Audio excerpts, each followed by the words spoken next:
आज का टॉपिक है objective of management. Online phone service.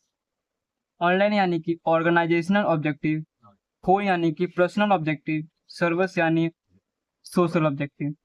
तो कॉन्सेप्ट है every organisation is established to achieve creation objective. हर ऑर्गेनाइजेशन का एक गोल होता है जो क्रिएट करने के बाद ऑब्जेक्ट को पूरा करता है। Management help in achieving their objective in efficiency and effective manner. Management हमें इफेक्टिव और एफिशिएंसी के थ्रू मैनेज करने का मौका देता है। ऑब्जेक्टिव में भी classified into three part. Objective को तीन भागों में बांटा गया है। फर्स्ट है ऑर्गेनाइजेशनल ऑब्जेक्टिव, जो यहाँ देखे थे, ऑर्गेनाइजेशनल ऑब्जेक्टिव, पर्सनल ऑब्जेक्टिव और social objective. Organisational objective. Organisation objective of the management refers to the main objective required to fulfill the economic goal and a business organization। यानी कि हर business के पास एक management होता है जो रिक्वायर्ड को fulfil करता है, रिसोर्स को फुलफिल करता है गोल को अचीव करने के लिए। दूसरा है the main aim of management in to utilise human and material resource in such manner as should given maximum advantage to the organisation. Management का एक चीज होता है जो ह्यूमन और रिसोर्स को यूटिलाइज करता है, अच्छे तरीके से यूज करता है ताकि गोल में अचीवमेंट और मैक्सिमम गोल अचीव हो।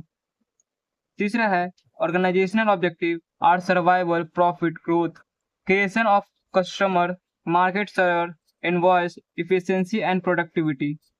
बिजनेस का सर्वाइवल, प्रॉफिट, ग्रोथ, ये तीनों बहुत ही मैटर करता है एस्टेब्लिश रहने के लिए। फर्स्ट है सर्वाइवल।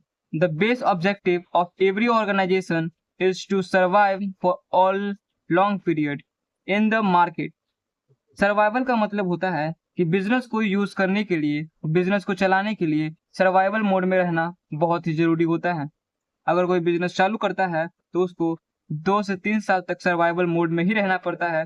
और सर्वाइवल मोड उसे कहेंगे जिसमें जितना तुमने इन्वेस्ट किया उतना कॉस्ट तुम्हारे को इन्वेस्टमेंट को कट कर दे, उसे ही सर्वाइवल मोड कहेंगे। फिर दूसरा है profit. Only survival is not sufficient of business. सिर्फ सर्वाइवल ही बिजनेस को सेटिस्फाई नहीं कर सकता है, प्रॉफिट अर्निंग भी बहुत जरूरी है ताकि वो सक्सेसफुल कंटिन्यूअस बिजनेस बन सके। फिर आता है growth. The growth objective of management is to ensure future growth. Growth मतलब तुम जितना प्रॉफिट कमा रहा है उसका कितना परसेंट तुम ग्रोथ के लिए बचा कर रखता है ताकि तुमको फ्यूचर में इन्वेस्टमेंट मिले, इंक्रीज मिले, प्रोडक्शन मैनेजमेंट ज़्यादा हो, सेगमेंट मिले, कैपिटल इन्वेस्टमेंट ज़्यादा हो ताकि तुम्हारा ग्रोथ और भी ज़्यादा बने, कैपिटलाइज बने। फिर दूसरा देखा पर्सनल ऑब्जेक्टिव।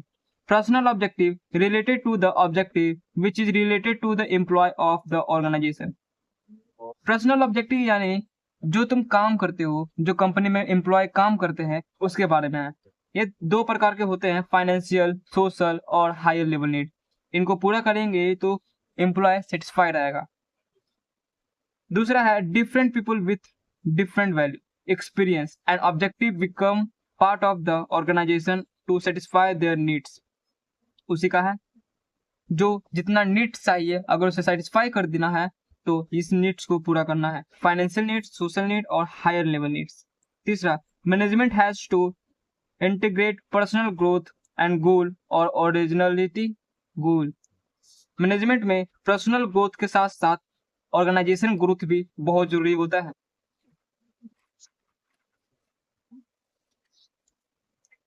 फिर तीसरा देखा social objective. Every organisation is part of society, those it is created a social obligation of fulfill the main social objective is are।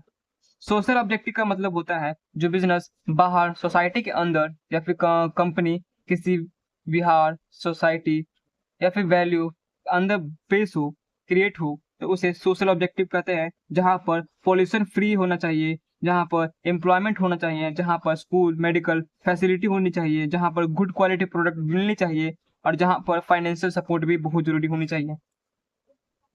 फिर केस स्टडी देखते हैं ऑब्जेक्टिव ऑफ मैनेजमेंट का। आज हमने यहीं तक पढ़ा, अब देखते हैं कल क्या होता है। तब तक के लिए गुड नाइट, थैंक यू।